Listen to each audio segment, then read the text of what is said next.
Good morning and welcome to another episode of Renovating My Childhood Home. It feels like it's been a while.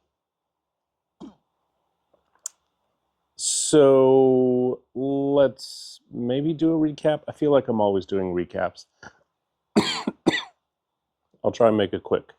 All right, so the beam is up. I know I've covered that. We had lights over here, but we rewired and installed more lights over here just so we can see better. What else? What else has changed? The inspection. We failed our first inspection. They needed some more. According to the inspector, we needed more supports underneath in the crawl space on both ends. The work crew came back, engineering crew came back and took care of that. And the engineer also needed to supply information about the spacing of the bolts through the beam, which we thought was in there originally, but apparently not. So they wrote a letter and said, yeah, everything's cool. Inspector came to re-inspect and we passed.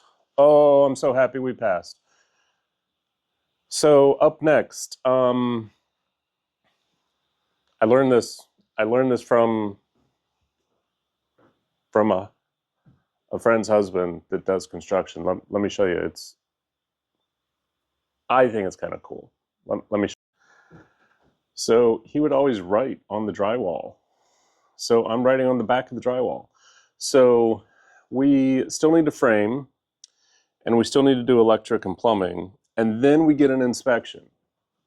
After the inspection, we insulate, and then we get another inspection, and then we do all of our final work, and then we do the final inspection. And then we're done. It sounds so easy, right? I wish it was so easy. I wish. Let me adjust this. So back to that to-do list. Really, we've framing electric and plumbing. I wish I could say that was kind of obvious, but it's not. We've got to map out where we want the outlets. We need to map out where we want our plumbing in the laundry room. And then the framing, we're going to move this laundry room wall on both walls, the long wall and the short wall, frame in a wider door. Before we can do that, though, we need to do some extra support blocking in the crawl space between the floor joists. So it's kind of like I've got all this insulation over here, and I know it needs to go in the wall because it's cold in here. I'm wearing 3 layers, and I really want to put my gloves on, but before you can get the insulation in, like, you've got to pass that inspection, and before you pass that inspection, you got to do the framing, and it's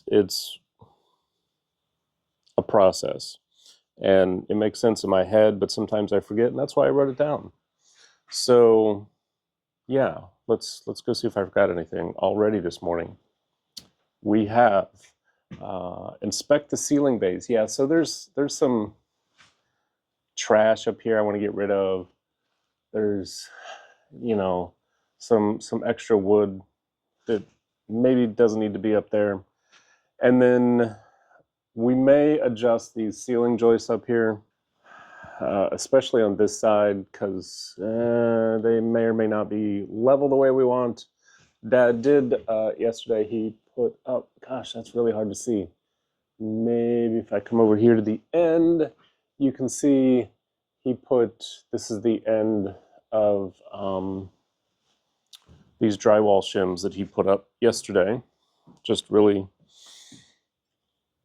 thin pieces of cardboard that really help take care of this gap where the bracket sits, and then there's this, there's the thickness of the bracket. I don't think I'm describing that well. Hopefully it makes sense. Anyway, So we need to adjust the ceiling joists, maybe for level, that blocking I talked about in the crawl space. Then we need to frame the new wall, including for this door. We'll get to the door in a second. And then get rid of the old wall. And then we need to add this second layer of subfloor. But we can't do that until the wall's up. That'll help us cover our hatch. If you know the numbers, you know them. This is our new door. So the old door was I think a 30-inch door. It might have been 32. The new one's going to be 36. And we looked at different patterns. So the rest of the house is just a flat door. The French doors have glass. Front door at, well, not our house, but this is what we're considering with like 4 panels in the bottom and glass up top. New doors are these 6-panel doors. These are all the rage. Inside and outside doors all look like this. This is like the standard. But the exterior doors in the house right now are a 6-panel door, but these little panels are in the middle instead of at the top. So we were debating, do we do a flat door? Do we do a 6-panel? None of us really like the 6-panel. The rest of the house is flat, but we wanted something that kind of tied the gap between flat and the French doors. So it's a single panel door. It's got a little bit of class to it, but it's not overwhelming. So these exterior doors, like I said, 6-panel, but that small panel is right in the middle, and it's really kind of weird. If you go to the hardware store and look at doors, interior and exterior, they all have 6 panels, but that small one's at the top. I don't know why. So now you're all caught up. Today, I have no idea what we're going to do today, but we're going to do something. So let's get to work.